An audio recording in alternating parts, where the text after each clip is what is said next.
Okay, in this video we are going to examine nitrogen balance. The primary feature of nitrogen balance we're going to be examining is the processing of amino acids into either proteins or energy. So let's start out in the middle of our page here with our familiar amino acids.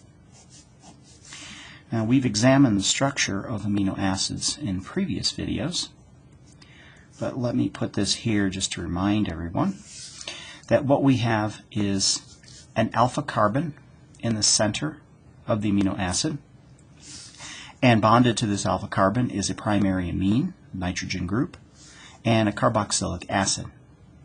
The important characteristic of amino acid, of course, is the R chain. This is the side group that gives the character of the particular amino acid. Now, amino acids are going to be coming from two sources while we're discussing nitrogen balance. The first source, of course, is going to be from the diet. Dietary proteins, recall, are processed by hydrolytic enzymes in the pancreas.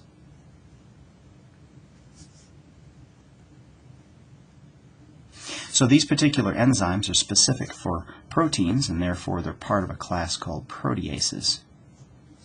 And recall, these are hydrolytic enzymes, and so they are designed to add water across the peptide bond and break the proteins down into their amino acids. Now, the amino acids under these conditions, because we are in a fed state, recall the fed state is going to be what is called anabolic. The anabolic state means that we are now in a building phase. Because we're in a fed state, we have high insulin levels, and this is telling the body that we are in a time of plenty. And so the amino acids, the primary pathway for amino acids in the fed state, is going to be the anabolic pathways, and we are going to assimilate these into proteins. So cells will take up the amino acids, and being in an anabolic phase will assimilate these into proteins by protein synthesis.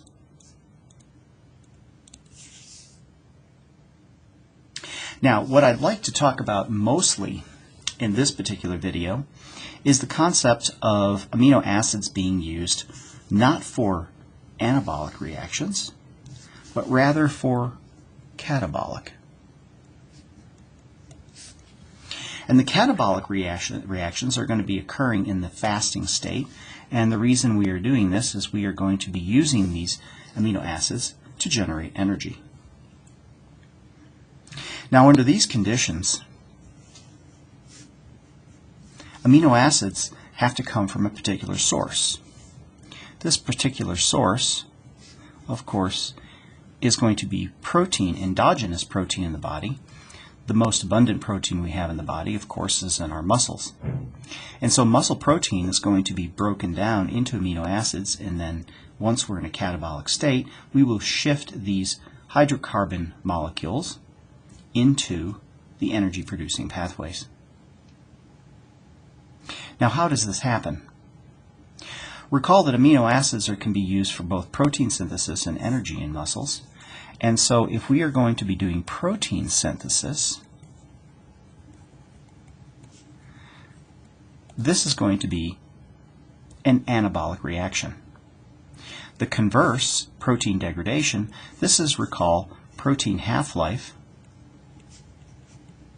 and all proteins have a specific half-life, which means that there's a longevity to every protein in muscle.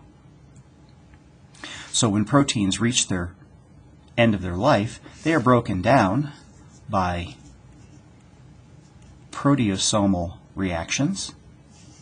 And the proteasome is basically a subcellular organelle that is designed to break down proteins that have been targeted for degradation. Breaking down of proteins, of course, means hydrolyzing the peptide bonds back into amino acids. Now, this is a catabolic state. When we get into anabolic, we can shift these amino acid pools back into protein to make new protein to replace those that we've degraded. Now, what happens when we get a little farther out on our energy utilization scale? So let's look at time versus energy used. Now recall, at early times following feeding, our first energy source we're going to be using, being in a fed state, is going to be glucose from dietary sources.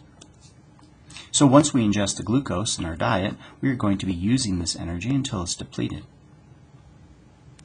Now once this is depleted, we are going to be transitioning into the fasting state, and then we are going to be using glycogen for our energy stores. But recall that glycogen only has a specific amount of storage capacity in our body. So once we run out of glycogen, then we're going to have to be shifting to an alternative fuel source. This, of course, will be fatty acids. This fatty acid oxidation. Fatty acid oxidation, of course, generates a lot of energy, and this is going to be our main energy source in a long time fasting condition.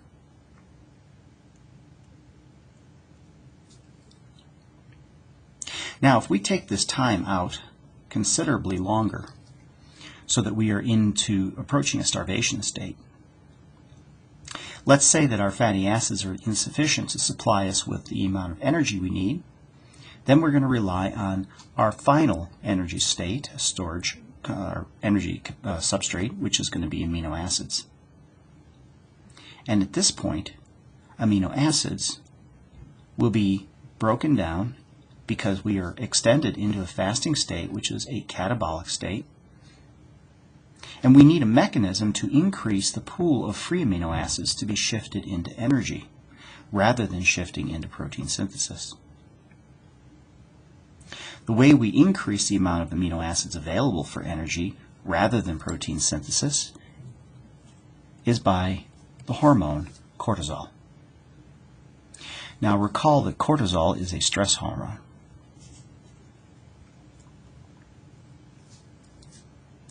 Cortisol is released when the body's under stress, and you can imagine when we are in an extended fasting condition, approaching starvation, this is definitely a stressful situation. So under these conditions, the body is going to be maintaining us into a catabolic state by blocking protein synthesis. If we prevent protein synthesis and we allow the normal proteasomal degradation of proteins as they reach their end of their lifespan, what we are going to do eventually is shift the quantity of amino acids from the muscle protein into free amino acids. Now, by inhibiting protein synthesis, we inhibit the assimilation of these freed amino acids into protein, and therefore we now have a substantial pool of amino acids that we can be used to generate energy. Now, the first thing that we need to do before we can take this energy-rich molecule of amino acids is we have to process the amino acids and prepare it to place it into the energy-producing pathways. So let's take, for example, the amino acid glycine.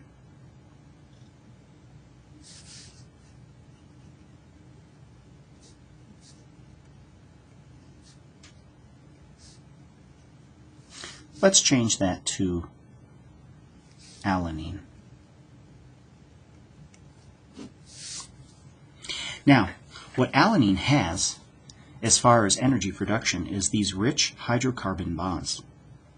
Each one of these carbon-carbon, hydrogen-carbon bonds contains electrons that we can oxidize and use in energy. So nature is redundant. We're not going to develop new energy-generating pathways. What we want to do is process the molecule of alanine so that we can place it into the current energy-generating pathways. So what if, for example, we take alanine and we perform a single-step reaction that takes the alanine into this structure?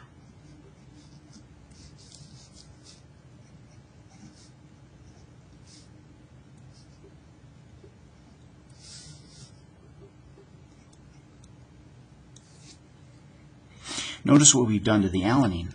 We've deaminated the alanine, essentially removing the nitrogen, and we've replaced this with a ketone group. Now, if you look closely at this structure, you'll recall that this structure is pyruvate.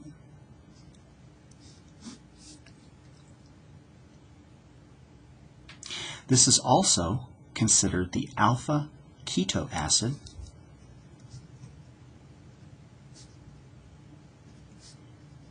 of alanine. Now, why is it called this?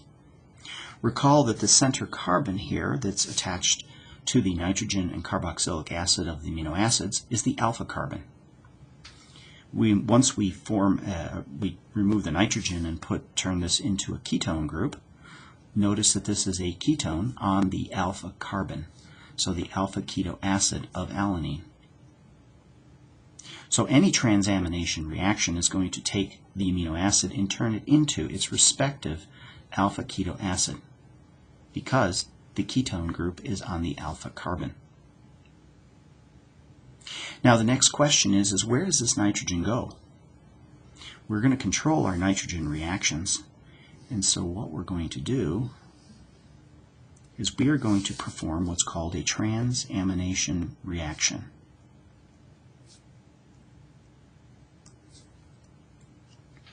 And a transamination reaction is going to be the first reaction that processing occurs for amino acids to put it into the energy generating pathway.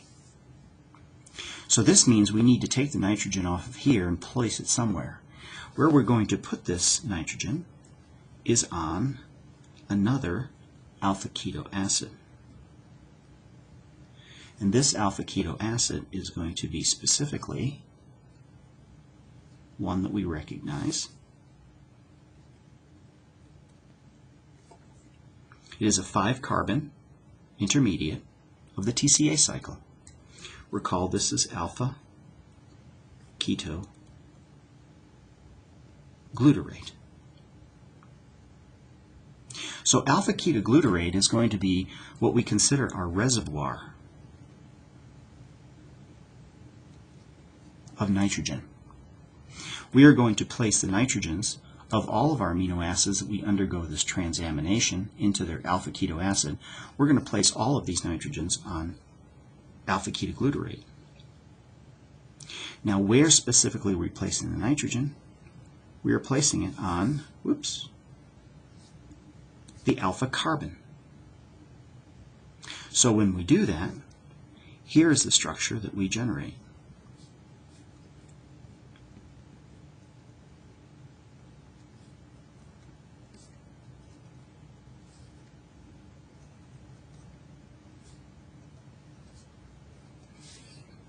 I think you'll recall this structure. This is glutamate. So by this simple transamination, by moving the nitrogen onto the alpha keto group of alpha keto glutarate, we make this into glutamate, and in so generating pyruvate from alanine. Now, once we perform this reaction, where does the pyruvate go? Well, very simply, the pyruvate enters the mitochondria, is processed to acetyl-CoA, recall by the pyruvate dehydrogenase enzyme, and then the acetyl-CoA is placed into the TCA cycle to generate energy. So we are taking our amino acid and generating an intermediate of an current energy generating pathway, and then oxidizing these rich carbons to extract these electrons to generate energy. Now the question is here, the next question is, as all of our amino acids are undergoing these transamination reactions to prepare the alpha keto acid for energy production, we are unloading these nitrogens onto alpha keto glutarate. But isn't this dangerous? Because this is an intermediate of the TCA cycle. So if we run out of alpha keto glutarate, the TCA cycle will stop. And that would be counterproductive to our energy generation. So that means that we need to be able to return the glutamate to alpha-ketoglutarate. So how are we going to do that? Well, let's go backwards in this cycle. And that means we need to transfer this nitrogen onto the alpha-keto acid of another molecule to generate an amino acid. And what we're going to do here for that is that we are going to transfer that nitrogen onto oxaloacetate to generate aspartate. So oxaloacetate is the alpha-keto acid of aspartate. So let's take a look at that structure. Recall, oxaloacetate is a 4-carbon molecule. Starts out with a carboxylic acid, has a ketone group, a CH2, and another carboxylic acid. Now, in this particular reaction to regenerate the alpha-ketoglutarate from glutamate, we are going to be taking this nitrogen and placing it onto that carbon, replacing that ketone. And what we're going to generate is this molecule.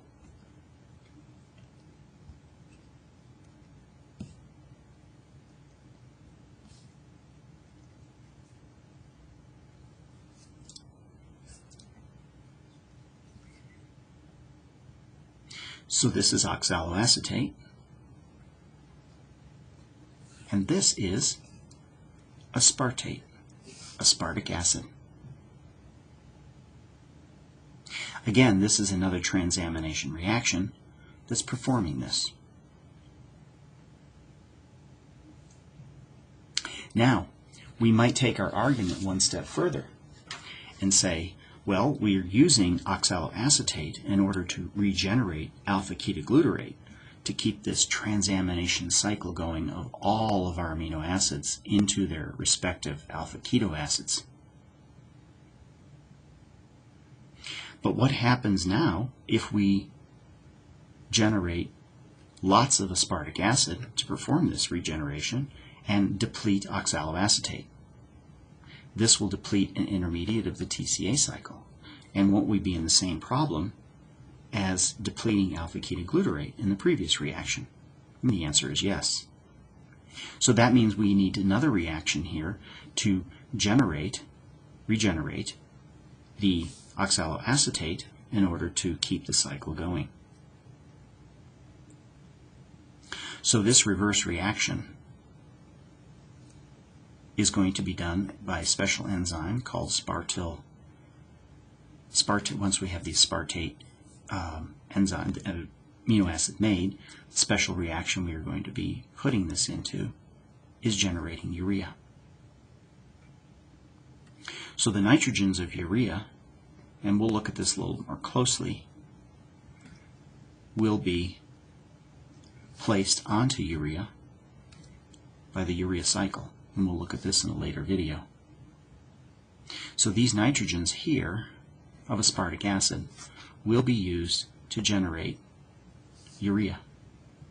Once we generate this, then this is expelled and secreted in the urine. And in doing so, we've regenerated oxaloacetate.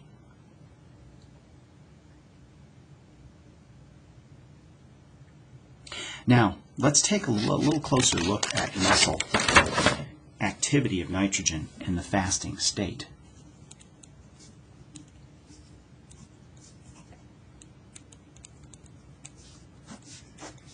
Recall, the job of muscle is to generate ATP. So the purpose of the next discussion is to look at the flow of nitrogen. Now, the reason we need to process nitrogen is because nitrogen is a very, very electronegative ion atom. Because of this, those electrons that are shared between nitrogen and the hydrogen are not possible for us to oxidize and extract these for energy production. And so that means any type of nitrogen-hydrogen bonds are going to be of no value to us in generating energy.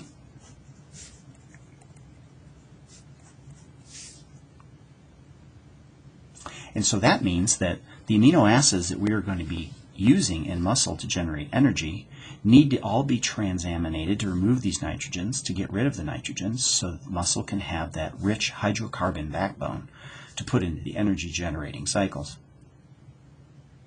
So the primary flow of nitrogen in muscle is we are going to take our amino acids and we are going to convert these into their respective alpha keto acids by this transamination reaction.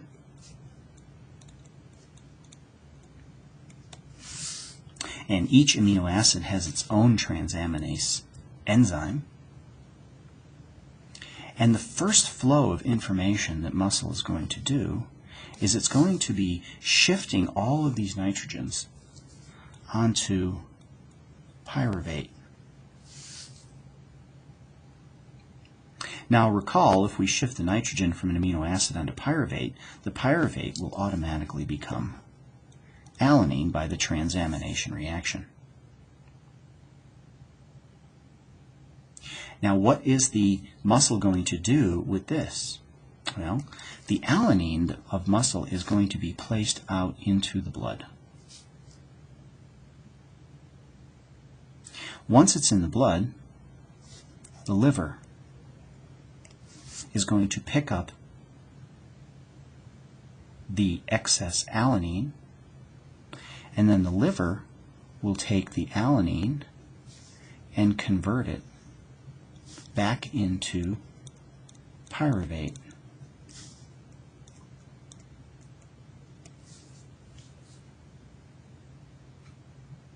Now, why does the liver take up alanine avidly in the fasting state and convert it to pyruvate?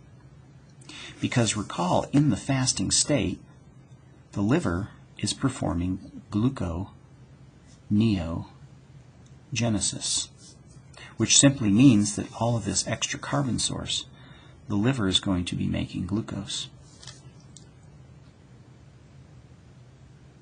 Now, the alanine glucose conversion between muscle and liver is called the alanine glucose cycle. Now, being a cycle, that means there needs to be connection. And what does this mean? Is that the glucose that is being made by the liver from this alanine being secreted by the muscle is going to go back to the muscle. And the muscle will take this glucose up and oxidize it into energy. So why is this such a good deal for muscle? Now recall that muscle is losing a 3-carbon intermediate of energy production, namely pyruvate. The pyruvate is converted into alanine, and the alanine is thrown into the blood. So the muscle is actually secreting an energy-rich molecule. This is an energy deficit. Muscle does not like an energy deficit because it needs to make lots of ATP. But by giving away a 3-carbon molecule, the liver picks it up, resynthesizes glucose, which is a 6-carbon molecule. So essentially, the muscle is using pyruvate to get rid of its nitrogen. The liver is taking the nitrogen and it's making urea to get rid of the nitrogen. And in doing so, takes that carbon-rich backbone, turns it into glucose, and sends it back to muscle. So it's a good deal for muscle. Now, what happens if we go further in our fasting?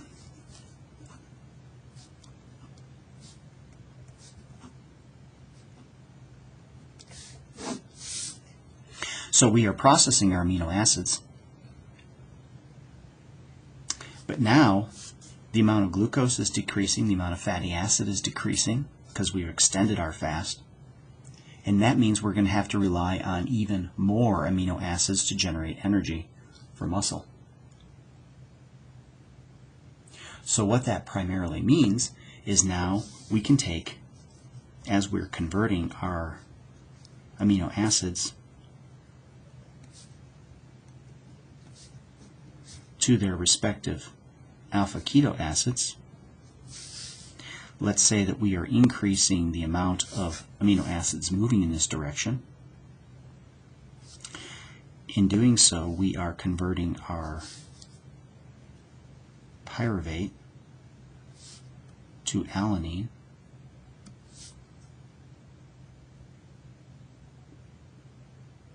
but what we can also do is we can convert, in parallel reactions, we can convert alpha ketoglutarate to glutamate. So essentially what this means is that if we increase the amount of amino acids we need to get into the energy producing pathways, we need to move more nitrogen. So we're going to capitalize on moving that nitrogen onto pyruvate like we've seen up here to make alanine. The alanine again will go out into the blood to the liver, just like we've seen before. But now we're also going to take advantage of a transamination reaction to unload more nitrogen onto another substrate, alpha ketoglutarate.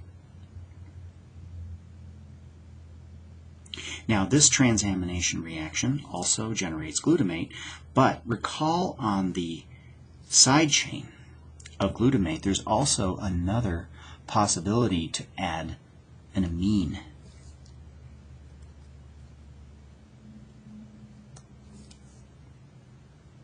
This enzyme is called glutamine synthetase. And what this simply is going to be doing is that we are going to be adding more nitrogen onto the glutamate to make glutamine, so that now instead of just having one nitrogen in this molecule, we now have two nitrogens. The glutamine is then sent out into the blood, which then goes to the liver.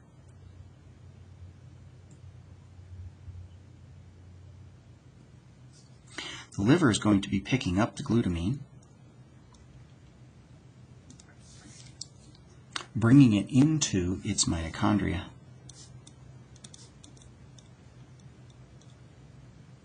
And we'll talk about this transport pathway when we talk about the urea cycle.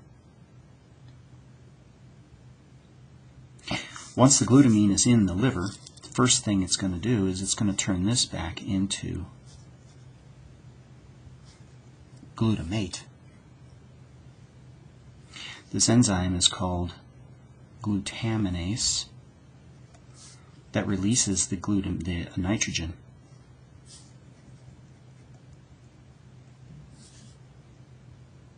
It releases the nitrogen in this form, glutaminase, in the form of ammonia in the matrix of the mitochondria.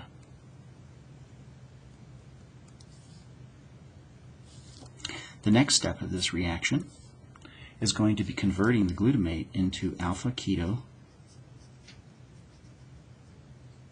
ketoglutarate. And this enzyme is called glutamate dehydrogenase. This, of course, being a dehydrogenase, is going to be a redox reaction. So in this process, we are going to be releasing more nitrogen as ammonia.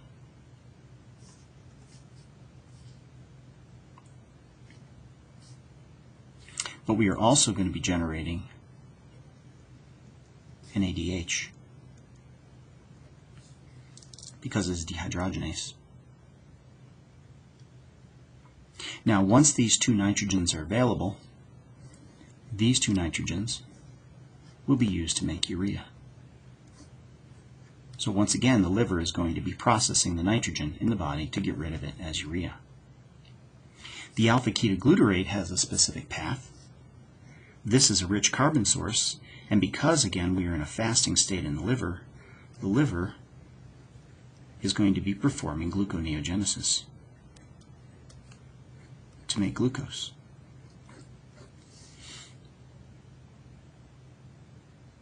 And once again, the glucose goes back out into the blood, and it's available for muscle.